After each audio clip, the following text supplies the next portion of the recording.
Imagine if someone could tell you the mistakes that you need to avoid when you're finding your next sales job. Imagine if someone can give you the lay of the land, give you the guidance. Well, listen, that's exactly what we're going to do today. So why don't you sit back, cock them feet up, and let's listen to what Miss Jasmine Black has to say that can help you to do just that. This is a good one. You're going to love it.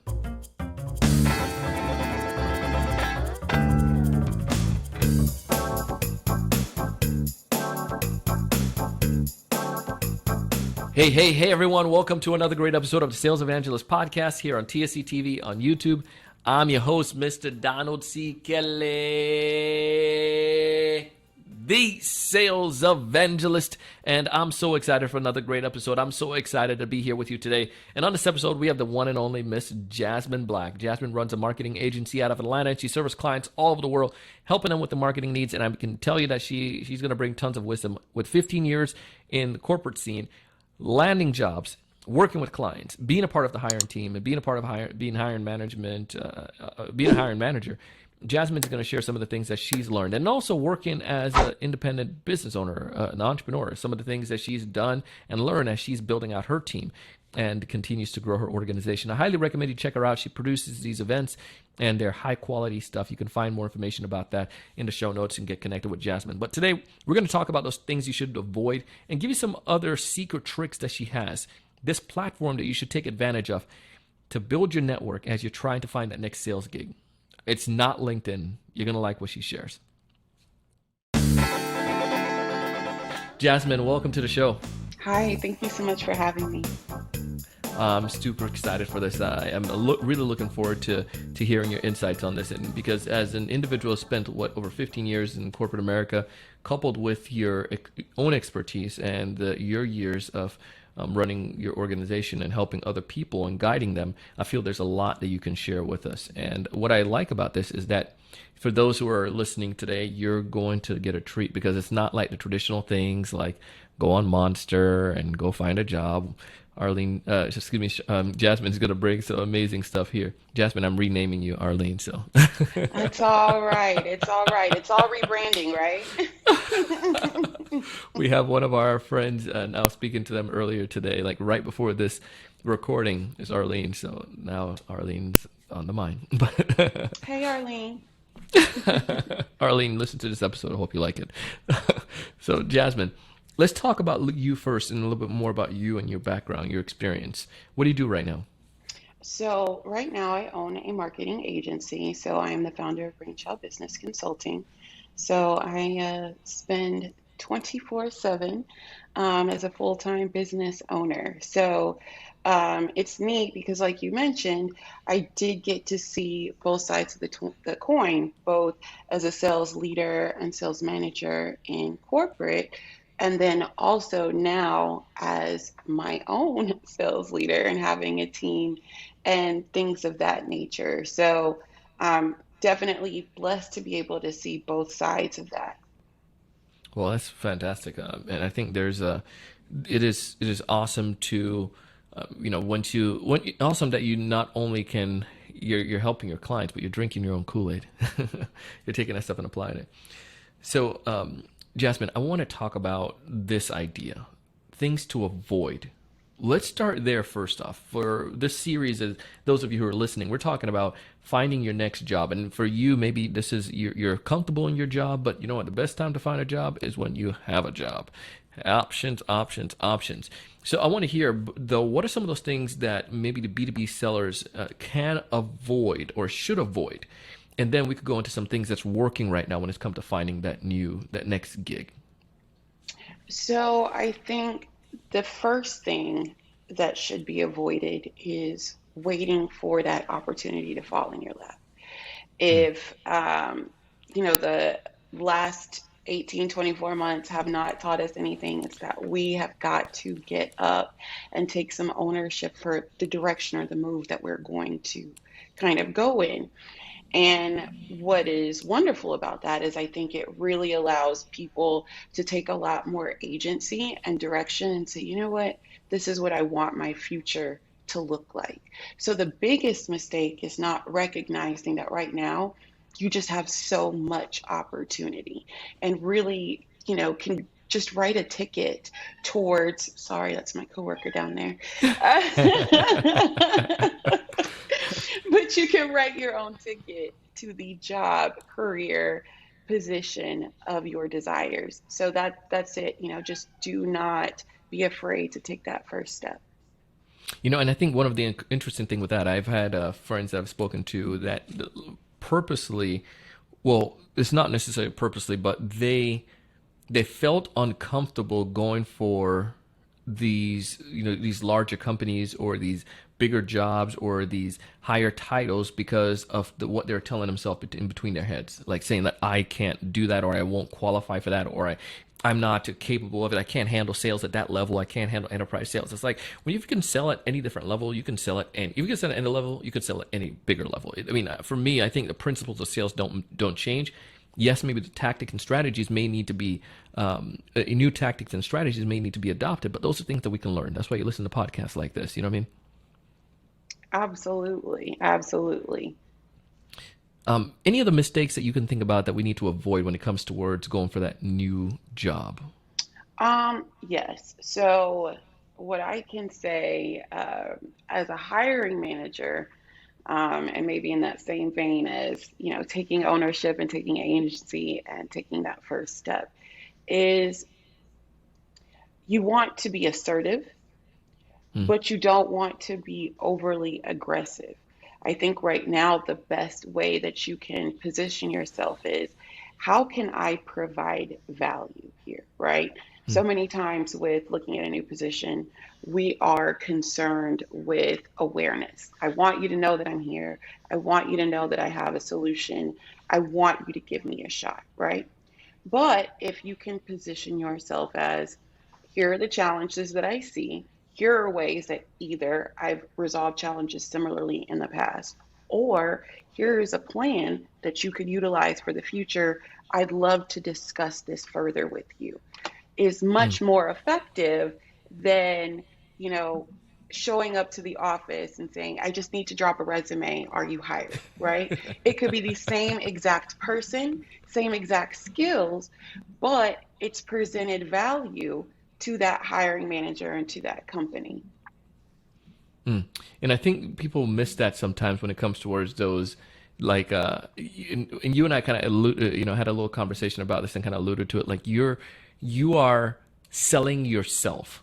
So if I am Mm-hmm. waiting for, if I don't go to the hiring manager, if I don't go to that organization and bring something to the table, then I mean, or sell myself. It's kind of like I'm just going to be another resume or another name, another job applicant.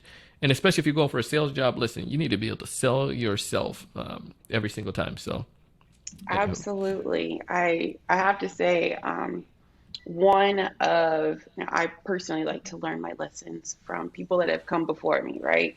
You can Yes. learn a lot of things in theory, but I love practical application. So, one of the absolute best sales leaders that I had was a previous manager of mine when I was in corporate. And she consistently reinforced to me that even though I worked at a company, I needed to have a personal brand. And so Mm, we'd sit down and talk about where I'd want to go in my career or where I'd like to move into the company.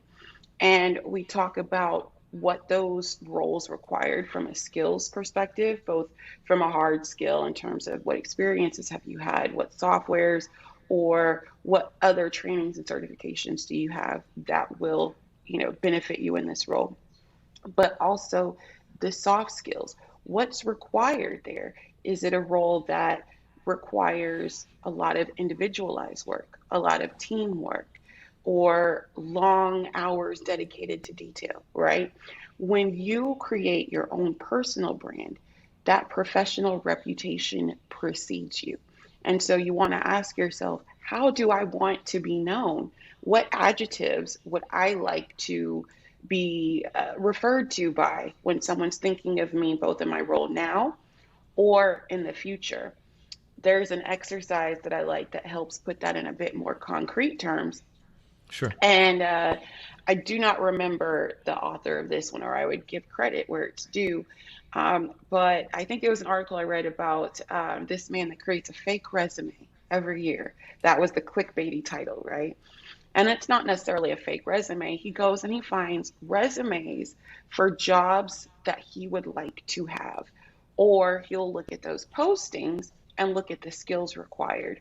And then he creates a resume that lists those skills, and he spends the rest of the year acquiring those skills so that the Mm. following year his resume is ready to go. It's really a lesson in alignment, reverse engineering, having a goal, being tenacious, like you said, right? But also having the vision and the forethought, not only to create a plan, but to take concrete steps towards it.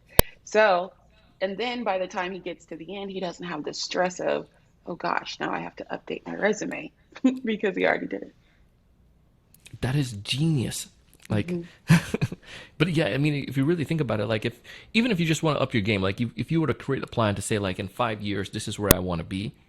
Like you're saying, every year, if a sales rep were able to look at that resume and say, well, what area do I want to add, or what skill, or what piece do I want to add to my resume?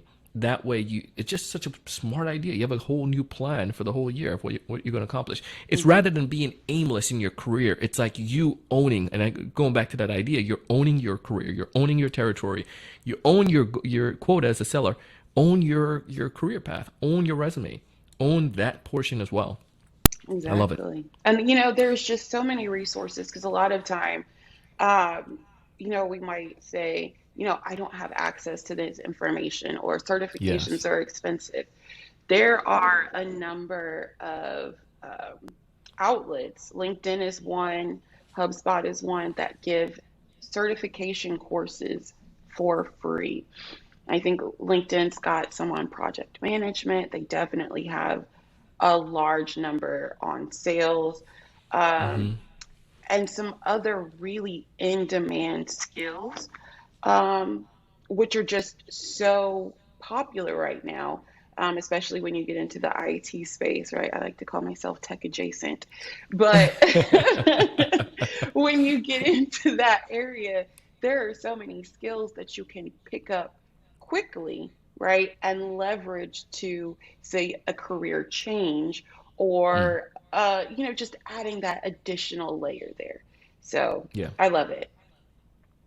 Now, one of the factor I want to talk about is now we talked about some of those challenges or things that we should avoid. Some things that we could do. Let's talk about that for the last 10 minutes here that we have, last half here. What are some of those things that sellers can do to create that brand or to put themselves out there to start making themselves attractive to land that next big thing or that next job? Okay, that's great. So I think, for sales professionals, especially those that have been in the industry for a long time, a lot of times as we brand ourselves, or we think in our mind, okay, this is how I'm going to pitch this, or this is where I'd like to meet some new clients, right? We can have a tendency to kind of run that little play by play through our mind and say, okay, I think it'll go like this, and then I'll say that, bada bing, bada boom, it'll be great. But Hmm. what I'll say is, don't wing it. Really Thank you. take the time to sit down with yourself and to write down a list of those things that you want to be known for, Mm. those things that you want to improve, or those things that have kind of been maybe a flaw or a gap that you've been wanting to build. But also, when doing that, it's really important. I think you mentioned something earlier about the conversation and dialogue that we have, right? And our mind creates a feedback loop. So, what we want to make sure that we do is we're not utilizing that list to tell ourselves negative things like, oh man, Ooh. I've not built up these skills yet, or oh man, I'm behind. That's not the purpose of that, right? It's really Yes. for you to be able to see what steps you need to take, and then be able to break those down into concrete action. Sales professionals know how to break down a sales plan, right? We know if we need to get X amount of units, it needs to be this amount per day, per week, per month, what have you, right? You can look at your skill and self development each way or the same way. And so it doesn't feel like some big, huge project, right?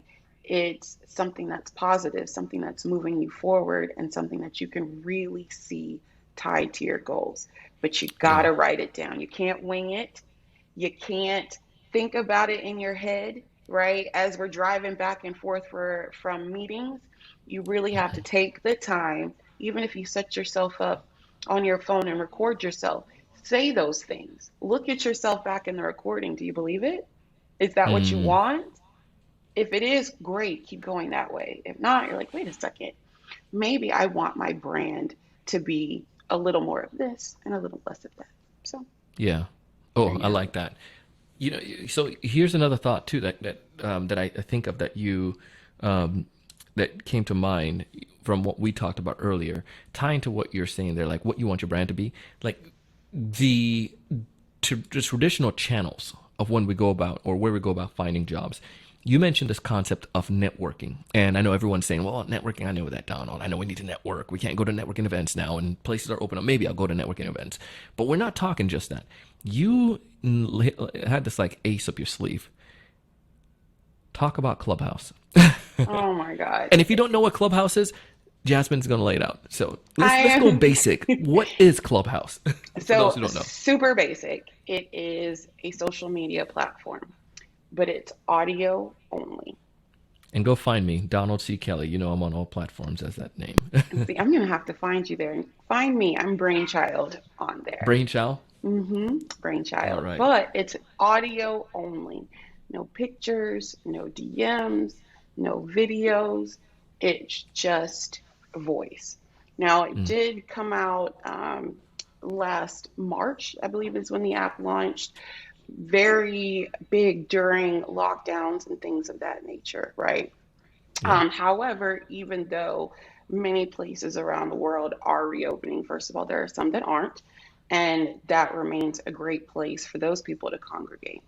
But then also, now people have begun to create some really deep relationships in a way that you can't on other social media applications as easily. And so it's really driving retention. And so to me, being an 80s baby.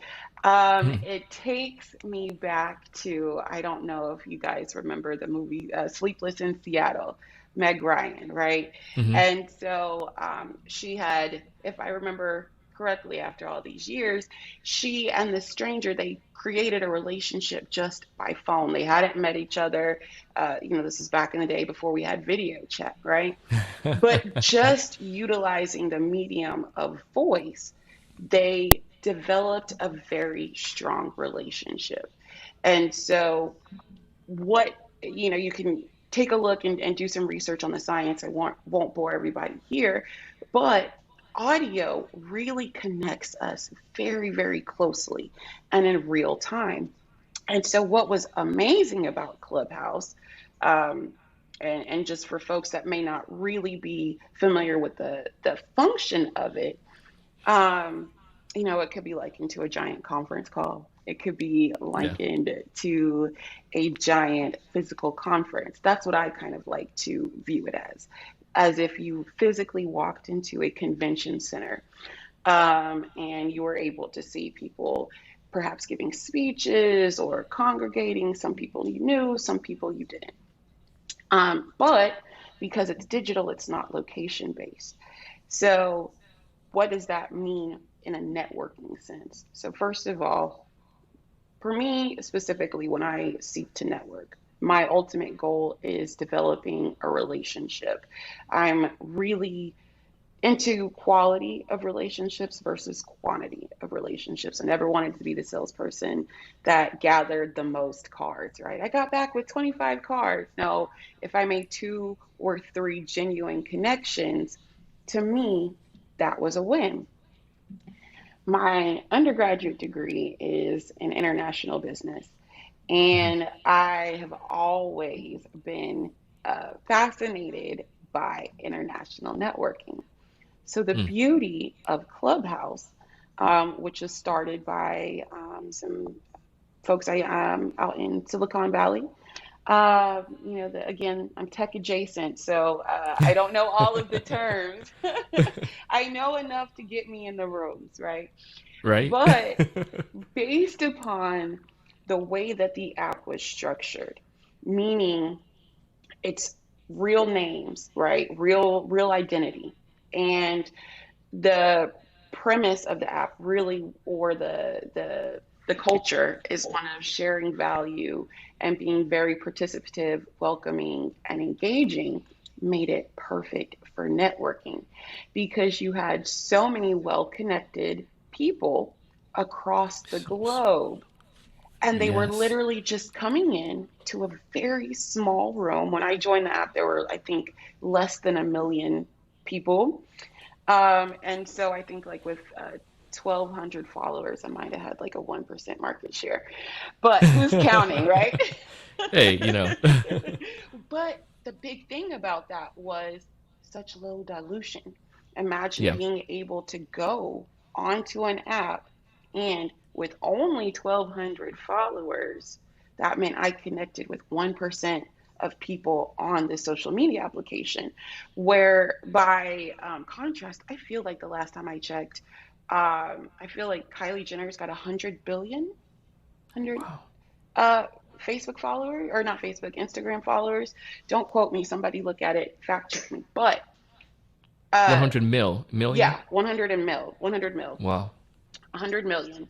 Whereas there were only 1 million on the entire uh, Clubhouse app at that Yeah. time. So if you just imagine the scale, so it's like going to just a high net worth networking event that I'd have to pay if I was going to a conference. I'd literally pay thousands of dollars to Yeah. go, but I can go every day. And I've And been you could get into going, room with the right people, like with celebrities yes, and influencers and people who are in. I saw like some rooms, clubs on Clubhouse, some rooms where people were just like these leaders of major companies, and if you want to go see them at like a tech conference, you're going to spend thousands of dollars, but they're on yes, stage, quote yes, unquote, speaking, and they're just spitting advice, and you yes. have access to them when you Hmm. can, when you get a chance to talk or whatnot. You have access to have that direct connection, and then obviously you go follow them on LinkedIn. If I were to hear you and say, I love your comments on Clubhouse, want to connect here on LinkedIn, boom, that likelihood of you Exactly. connecting with that VP of sales or that CEO just went out the roof tremendously. And I have connected with so many CEOs out of like Canada, out of the UK, um, especially because since the app is on 24 hours, that means Yeah. that you can kind of pick your demographic. So I get up early enough to catch some of the UK rooms. And some of these really humongous investors, folks that have literally billions of dollars in their portfolios, I'll be in a room with just five of us.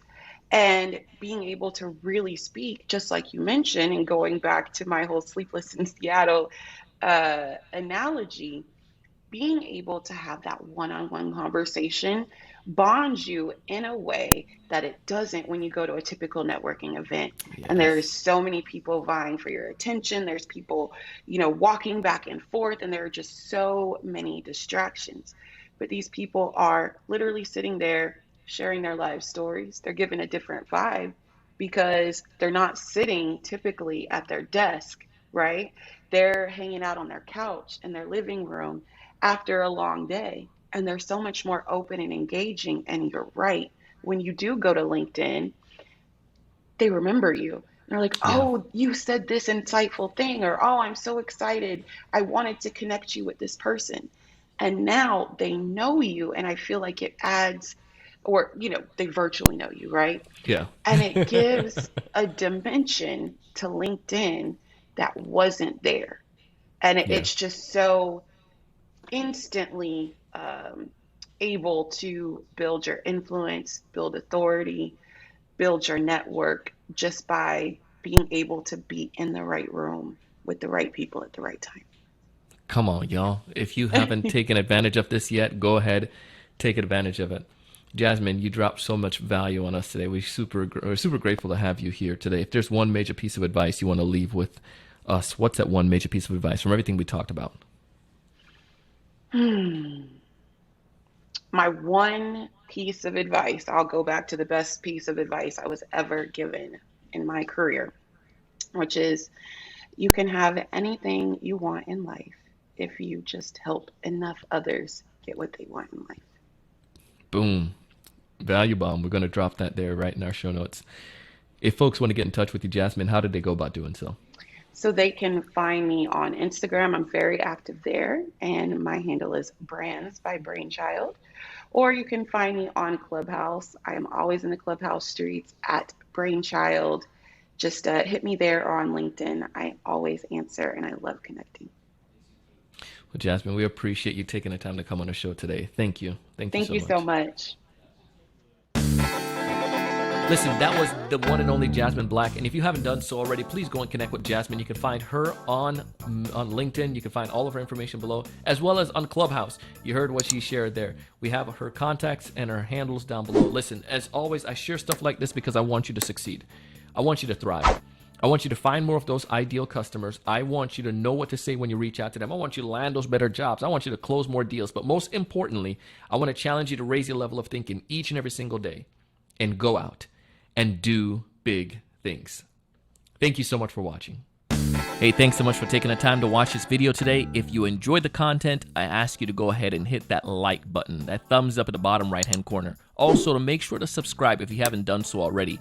This way, we'll keep you up to date with all the latest sales strategies, latest tools, and things that are going to help you to not only find more prospects, but to close more deals. Thanks so much.